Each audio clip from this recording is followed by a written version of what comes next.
नमस्ते दोस्तों, आज के इस वीडियो में आपका बहुत बहुत स्वागत है।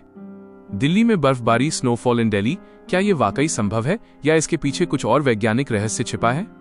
जब भी हम बर्फबारी या स्नोफॉल की बात करते हैं तो हमारे दिमाग में शिमला, मनाली, गुलमर्ग या स्विट्जरलैंड की तस्वीरें उभरने लगती हैं। लेकिन क्या देश की राजधानी दिल्ली में कभी बर्फबारी हो सकती है?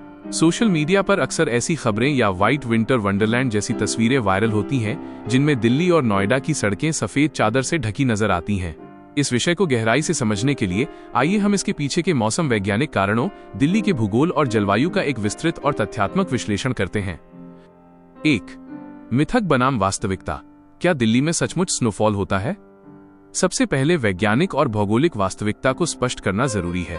दिल्ली में कभी भी तकनीकी रूप से स्नोफॉल, वास्तविक बर्फबारी नहीं होती है। अक्सर जिन तस्वीरों को देखकर लोग इसे बर्फबारी समझ लेते हैं, वो असल में भीषण ओलावृष्टि, हेवी हेलस्टॉर्म होती है। जब बहुत कम समय में भारी मात्रा में छोटे और बड़े आकार के ओले गिरते हैं तो वे जमीन पर जमा होकर पूरी तरह से सफेद परत बना देते हैं। दूर से देखने पर यह बिल्कुल शिमला या मनाली की बर्फबारी जैसा ही एहसास कराता है, लेकिन विज्ञान की दृष्टि से ओले, हेल और बर्फ की फुहारों, स्नोफ्लेक्स के बनने की प्रक्रिया बिल्कुल अलग है। 2. स्नोफ्लेक्स, स्नो और ओलों, हेल में क्या अंतर है? मौसम विज्ञान, मीटियोरोलॉजी के अनुसार बारिश के जमे हुए रूपों में बड़ा अंतर होता है। स्नोफॉल, बर्फबारी, ये तब होती है जब वायुमंडल के ऊपरी हिस्से में तापमान 0 डिग्री सेल्सियस (0°C) से काफी नीचे चला जाता है। वहां मौजूद नमी सीधे बारीक और खूबसूरत क्रिस्टल्स, स्नोफ्लेक्स में बदल जाती है। ये रुई की तरह बेहद हल्की और मुलायम होती है, जो जमीन पर धीरे धीरे गिरती है। इसके लिए सतह ग्राउंड के पास का तापमान भी 0°C से 5°C के आसपास होना जरूरी है। ओलावृष्टि, हेलस्टॉर्म, ओले तब बनते हैं जब गरजने वाले बादल, क्यूमुलोनिम्बस क्लाउड्स, बहुत ऊंचाई तक उठते हैं। इन बादलों में मौजूद पानी की बूंदें तेज हवाओं के कारण बार बार ऊपर नीचे जाती हैं और अत्यधिक ठंड के कारण सख्त बर्फ की गेंदों, आइस पैलेट्स का रूप ले लेती हैं। जब ये भारी हो जाती हैं तो गुरुत्वाकर्षण के कारण जमीन पर तेजी से गिरती हैं। ओलावृष्टि गर्म और ठंडे मौसम के मिलन बिंदु पर किसी भी मौसम में हो सकती है। 3.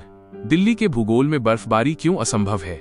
दिल्ली की भौगोलिक स्थिति, जियोग्राफिकल लोकेशन और इसकी समुद्र तल से ऊंचाई कुछ ऐसे कारक हैं जो यहां वास्तविक बर्फबारी को रोकते हैं। समुद्र तल से कम ऊंचाई।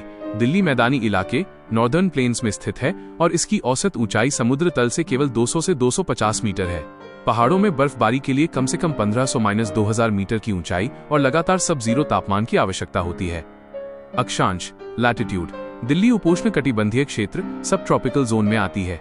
यहाँ सर्दियों में रात का तापमान 2°C से 5°C तक तो गिर सकता है, लेकिन दिन का तापमान आमतौर पर 15°C से ऊपर ही रहता है। बर्फबारी को जमीन पर टिकने और गिरने के लिए पूरे वायुमंडलीय कॉलम को अत्यधिक ठंडा होना पड़ता है, जो दिल्ली में संभव नहीं हो पाता। 4. वेस्टर्न डिस्टर्बेंस, पश्चिमी विक्षोभ की भूमिका। दिल्ली और उत्तर पश्चिम भारत के सर्दियों के मौसम को बदलने में सबसे बड़ा हाथ वेस्टर्न डिस्टर्बेंस का होता है। पश्चिमी विक्षोभ क्या है? यह भूमध्य सागर, मेडिटेरेनियन सी से उठने वाले कम दबाव के तूफान होते हैं, जो पछुआ पवनों, वेस्टर्ली विंड्स के सहारे ईरान, पाकिस्तान को पार करते हुए उत्तर भारत में प्रवेश करते हैं। जब यह सिस्टम भारत पहुंचता है तो इसके दो रूप देखने को मिलते हैं। 1. हिमालयी क्षेत्रों में ये नमी से लदे तूफान पहाड़ों से टकराकर वहां भारी मात्रा में बर्फबारी, स्नोफॉल करते हैं। 2. मैदानी क्षेत्रों में दिल्ली NCR, जैसे ही ये सिस्टम मैदानी इलाकों में आता है, तापमान थोड़ा अधिक होने के कारण ये बर्फ के बजाय झमाझम बारिश या भीषण ओलावृष्टि में तब्दील हो जाता है। 5. जलवायु परिवर्तन, क्लाइमेट चेंज और अप्रत्याशित मौसम।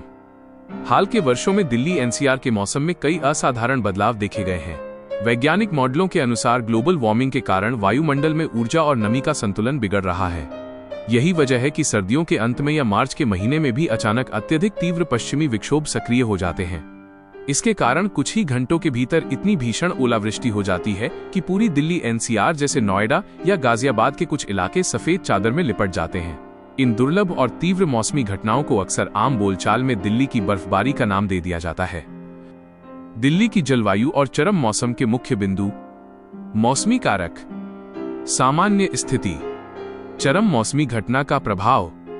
शीतलहर, कोल्ड वेव, न्यूनतम तापमान 4°C, -5°C। जनवरी 2026 में सफदरजंग में 2.9°C तक गिरावट दर्ज की गई।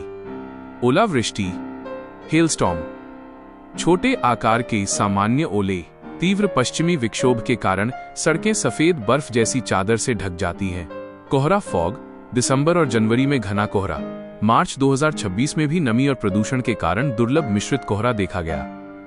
संक्षेप में कहें तो दिल्ली में पहाड़ों जैसी प्राकृतिक और मुलायम बर्फबारी होना प्रकृति के नियमों के विपरीत है, लेकिन वायुमंडलीय उथल-पुथल और पश्चिमी विक्षोभ के कारण होने वाली भारी ओलावृष्टि शहर को कुछ समय के लिए सफेद रेगिस्तान में जरूर बदल देती है, जिसे देखना अपने आप में एक अद्भुत और रोमांचक अनुभव है। उम्मीद है आपको ये वीडियो पसंद आया होगा। इसे लाइक और शेयर करना न भूलें, चैनल को सब्सक्राइब करें और अपनी राय कमेंट्स में जरूर बताएं।